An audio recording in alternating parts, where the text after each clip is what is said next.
Hey, I've got a 2001 Ram 2500 with a Cummins diesel. It's having a problem with the transmission shifting in and out of overdrive around 60 or 70 kilometers an hour. So before it was doing it at 80 kilometers an hour. You go out on the highway and you feel it kick in and kick out, and it feels like it's searching for gears. And when watching on the scanner, you can see that the engine controller is commanding the torque converter clutch on and off. So it's not actually a problem with the transmission, it's a problem with the engine controller or the transmission controller turning the torque converter clutch on and off. And it does that because it's watching your accelerator pedal position or your APP sensor, and it looks to me like the signal is scrambled between the engine controller and the trans controller. So on the side of the Cummins behind the fuel filter is a Cummins engine controller, and then the APP sensor is wired to the Cummins controller, and then the Cummins controller has a single wire feed that goes to the Chrysler trans controller, which is on the passenger firewall, and that's where the signal is getting lost. So we're going to have a look at that signal and try to figure out how to fix this. So the first thing we're going to do is isolate the problem between the TPS and an electrical issue. And I've done this on mine with a scanner. You can see your TPS volts gradually climbing as I step on the accelerator and then drop back to zero. So it's a nice clean line up and down. It's not dropping out. You can see there's no dead spots in the actual sensor itself, which is great because the sensor is about 350 bucks. I'm going to fire it up and everything's going to go to shit. You're probably not going to hear what I'm saying. Here we go.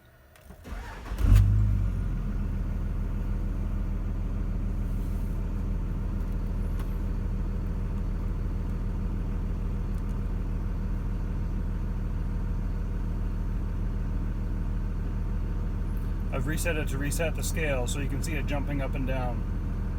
So it should stay a nice smooth voltage, but it isn't. So it's those voltage fluctuations that make the transmission lock and unlock the torque converter, because sometimes it thinks you're flooring it when you're not, so it unlocks your converter and then it locks it back up. If you were to scope this on a scope, like a good scope, not just a scanner, then the signal is a lot more erratic.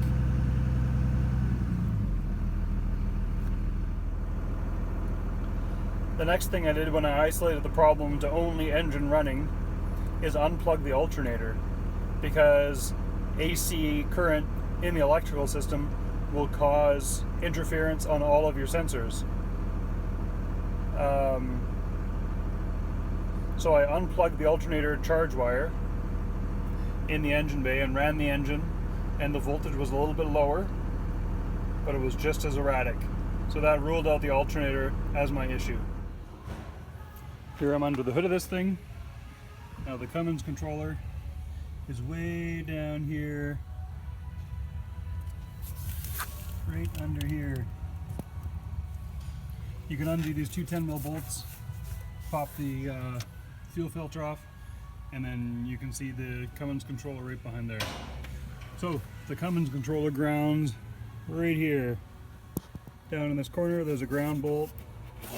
I popped that off and cleaned it, and cleaned both sides, the stud, the frame, the wire, and that's the ground for the PCM, the ECM, the engine control module down here. That's the one that receives the signal from the APP and then sends that signal to the engine controller. If you're having interference issues, it's always best to clean your controller grounds before you do anything else. I was talking about interference from the alternator being possible. Just unplug this connector here, and then that stops your alternator from charging. And if your alternator is the cause of the interference, it'll go away. Here's the engine controller here. These two wires here, brown with the beige traits, are ground wires. Now these wires are grounded way over there on the opposite corner of the engine bay with the other controller ground. So I've de-pinned the wires. I pulled this connector out. I pulled it apart.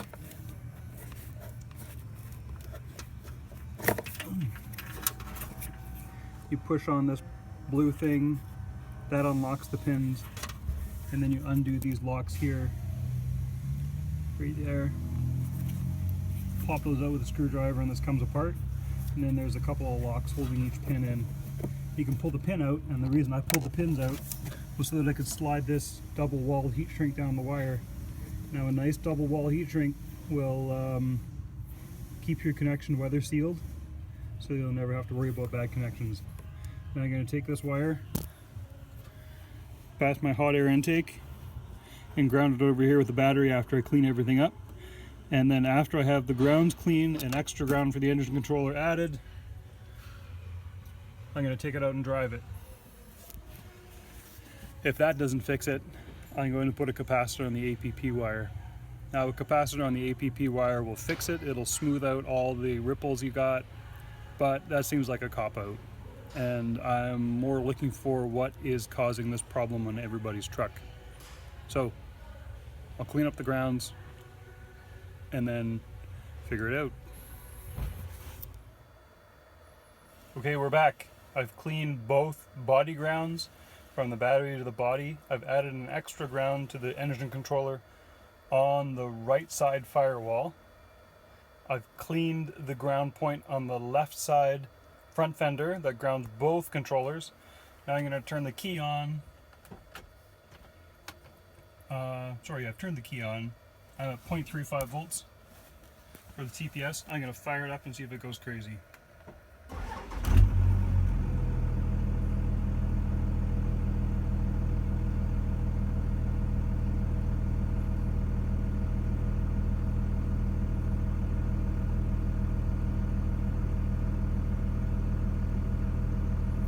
I'd say yep. Still all over the place with all the grounds clean.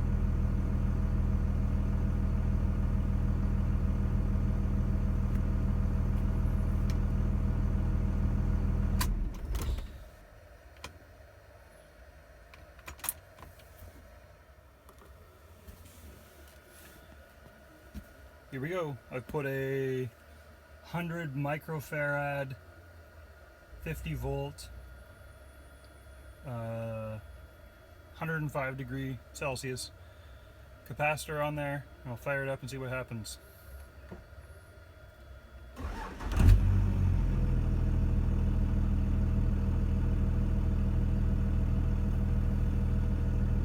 Way better. So it was bouncing between 0.33 and 0.45 or something. Jumps up nicely when I step on the gas, goes back down when I let it off. So the downside of a capacitor is electrolytic capacitors have a shelf life, and you want a higher temperature rated ones. This one's 105. Wouldn't surprise me if the engine bay temps could get over 105 on the hot day in the summer. So when you're picking your capacitor, higher voltage is better, higher temperature is better, and it looks like you could go more, maybe 200 microfarad, like 100 cleans it up probably enough. And the difference between a crap capacitor and a good capacitor is probably 30 cents for a low voltage, low temperature, to $5 for a super high performance, high temperature, high voltage capacitor. And the higher temperatures and higher voltages will last you longer, which is probably what you're looking for. Okay, good luck. Here's the capacitor I've wired in. I've wired it from the orange and blue wire. Now this is on a 2001. This may not be like your truck. And then the ground side is marked ground with a negative on every capacitor, and that goes to the ground. Now if you put them in backwards, you might get a light show, some fire, a short, burn up your PCM. I don't really know. But wire it in correctly, and don't light anything on fire. except your diesel. That's okay.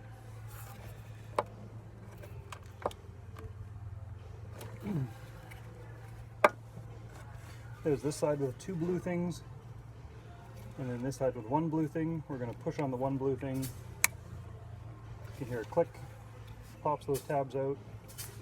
That releases the pins, and then you can just stick your tool in and gently pop out this guy. Now be careful, plastic will break if you don't do it right, especially after however long it's been in there. And then the end of the connector just pops right off like that. It's a good idea to disconnect your battery anytime you're working with PCM. There's a live feed in here somewhere, and you don't want to know which one it is. Well, maybe you do, but you know, you want to find out the nice way.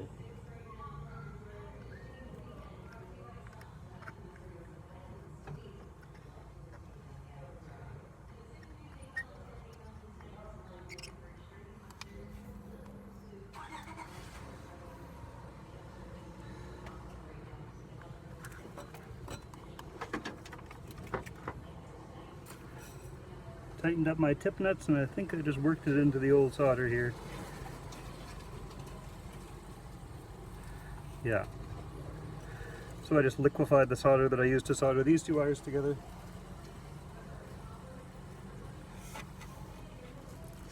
Now I'm going to go in here. There's a little plastic tabs you undo to pull the wire out.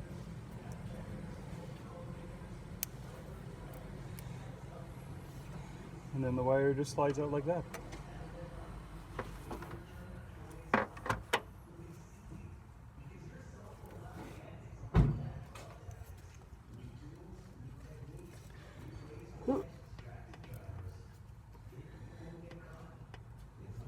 Yeah.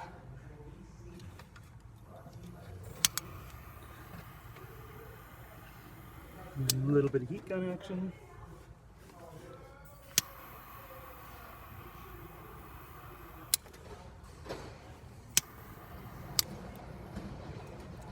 There's one.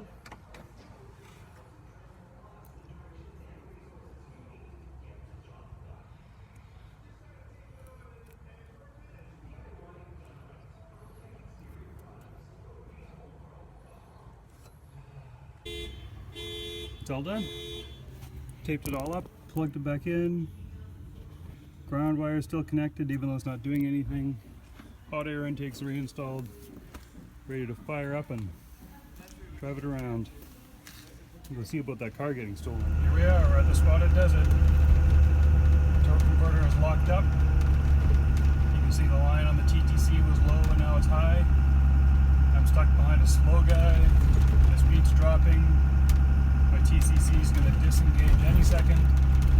But the key is, it's not engaging and disengaging. There we go, it's disengaged. So before it would do it really rapidly. And that's what was causing the surging while driving. So I call that nice and fixed.